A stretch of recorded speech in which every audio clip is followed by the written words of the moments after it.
یہ کہتے ہیں کہ حج پر کسی نے کہا ہے کہ حج پر وہی جاتا ہے جسے اللہ بلاتا ہے، تو پھر یہ سوال پیدا ہوتا ہے کہ یہ گناہگار کیسے چلے جاتے ہیں؟ کہ اللہ ان کو بلاتا ہے؟ انہوں نے سیاستدان کا لفظ کہا ہے، ہر سیاستدان بھائی جان برا نہیں ہوتا، لیکن بہرحال ان کے مراد ہوگا کرپٹ اگر کوئی سیاستدان ہے وہ جاتا ہے۔ اسی طرح جو ایکٹرز وغیرہ ہوتے ہیں جو فحاشی کی طرف مائل ہوتے ہیں لیکن اس کے باوجود وہ بھی حج کر رہے ہوتے ہیں، عمرے کر رہے ہوتے ہیں، تو حلال والا بعض اوقات محروم رہتا ہے، کیا اللہ تعالیٰ انہیں واقعی بلاتا ہے؟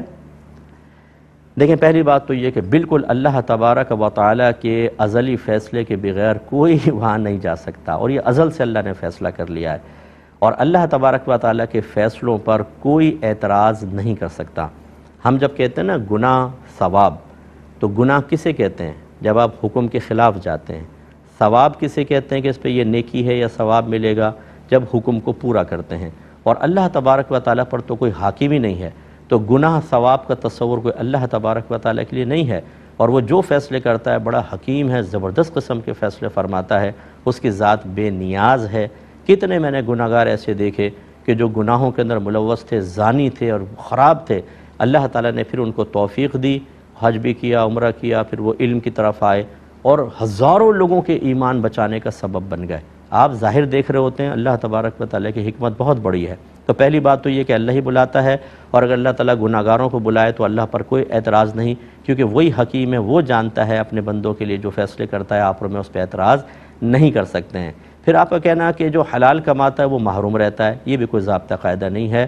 آپ چونکہ مشاہدہ شاید آپ کا کم ہوگا، یا اپنی ذات کو ہی آپ نے حلال کمانے والا اور پھر اپنی محرومی کو سب کی محرومی قرار دے دیا، ایسا نہیں ہے۔ لاکھوں لوگ ایسے ہیں جو تھوڑا تھوڑا حلال جمع کرتے ہیں، تھوڑا تھوڑا اور پھر ماشاءاللہ حج پہ جاتے ہیں، عمرے پہ جاتے ہیں۔ لاکھوں لوگ جو جا رہے ہیں، سارے سیاستدان جا رہے ہیں، فلم ایکٹر جا رہے ہیں، سارے فراڈیے جا رہے ہیں، سارے گناہگار جا رہے ہیں، اس کے علاوہ کوئی نہیں جاتا۔ یہ میں آپ کو اس لیے سمجھا رہا ہوں کہ اپنی سوچ کا دائرہ وسیع کریں۔ شیطان بعض اوقات ایک وسوسہ ڈالتا ہے، ہم اس کو آخری اور حتمی رزلٹ اور نتیجہ قرار دے کر اس کی بیس پر ہم کلام کر رہے ہوتے ہیں، حالانکہ وہ انتہائی ناقص سوچ ہوتی ہے، ایک ناقص نتیجہ ہوتا ہے۔ اپنے ذہن کو وسعت دیں۔ اللہ تعالیٰ اس کے رسول پر کلام کرنے سے پہلے، دین پر کلام کرنے سے پہلے ہزارہا پہلوؤں پر غور کرنا ضروری ہوتا ہے، ورنہ مسٹیک ہوتی ہے۔ تو بہرحال اللہ کی ذات دیکھیں بے نیاز ہے۔ نبی کریم صلی اللہ علیہ وسلم فرماتے ہیں اگر اس دنیا کی اہمیت اللہ تعالیٰ کی بارگاہ میں ایک مچھر کے پر کے برابر بھی ہوتی تو اللہ تعالیٰ کسی کافر کو کوئی نعمت عطا نہ فرماتا، کیونکہ نعمت اپنے دشمن کو نہیں دی جاتی، ٹھیک ہے نا؟ اور یہ کافر تو اللہ کا دشمن ہے۔